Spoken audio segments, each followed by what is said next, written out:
At Versailles, the affairs of powerful men are swayed by Madame de Pompadour. She is the king's mistress. In a court divided by intrigues and plots, she is an important ally for Montcalm's emissary, Louis-Antoine de Bougainville. Madame de Pompadour showed me the greatest kindness. I often worked with her over the object of my mission. I did not succeed anywhere so well for the common cause as for my personal interest. Bougainville is promoted and awarded the Cross of Saint-Louis. But Versailles is preoccupied with the war in Europe. The Minister of Marine gives Bougainville his answer. This minister loved parables and told me very pertinently that one did not try to save the stables when the house was on fire. I then could obtain for these poor stables only 400 recruits and a few munitions. Bougainville returns to a bleak and hungry Quebec with the bad news from Versailles, and even worse news for Montcalm. One of his daughters has died. Montcalm writes to his wife. I think I would renounce every honor to join you again. But the king must be obeyed. The moment when I see you once more will be the brightest of my life. Adieu, my heart. I believe that I love you more than ever.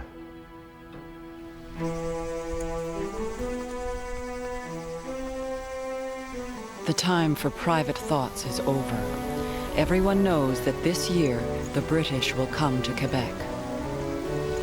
From every parish in the colony, Canadians converge to defend the city. Fathers and sons, old men, and boys as young as 12.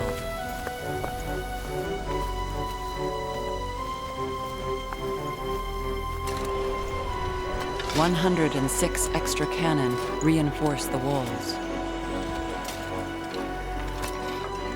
To the east of Quebec, where Montcalm believes an enemy landing is most likely, a vast network of trenches and redoubts is dug, stretching for 10 miles.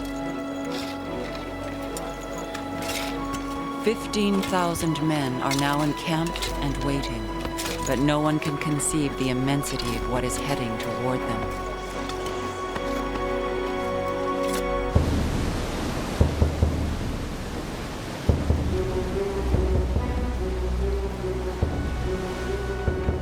"22 ships of the line, 27 frigates and sloops of war, 80 transports, more than 200 ships in all, 1/4 of the British Navy.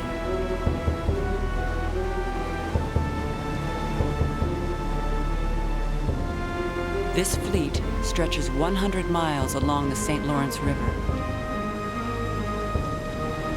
In all, there are 9,000 soldiers, 18,000 sailors, more than the entire population of Quebec.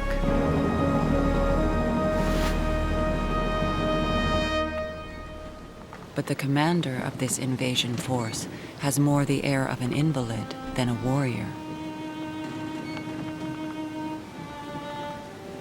Chronically seasick, suffering from rheumatism and tuberculosis.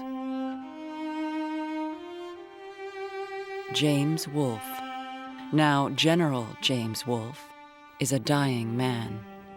He seeks comfort from a favorite poem, and he marks one passage.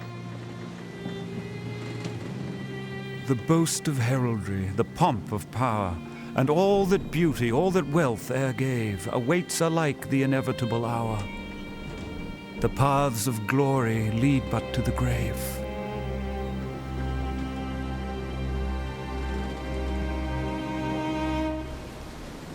Aboard HMS Success, Lieutenant John Knox from Sligo, Ireland. He keeps a daily journal of the British invasion of Canada, a country he's seeing for the first time. We have settlements now on each side of us. The land uncommonly high above the level of the river. And we see large signal fires everywhere before us. The country people on the South Shore are removing their effects in carts and conducting them under the escort of armed men to a greater distance.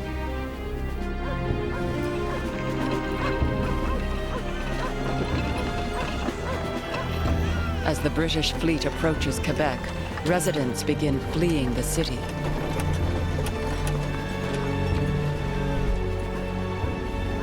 Many head for the General Hospital outside the city's walls, where Marie de la Visitation copes as best she can. Since our house was beyond the range of the enemy artillery fire, the unfortunate people of the town did not hesitate to seek refuge here. All the outbuildings were full. The servants' quarters, the barn, the stable, even the attic was full. The British fleet anchors off the city on June 26th. But Quebec has a surprise in store.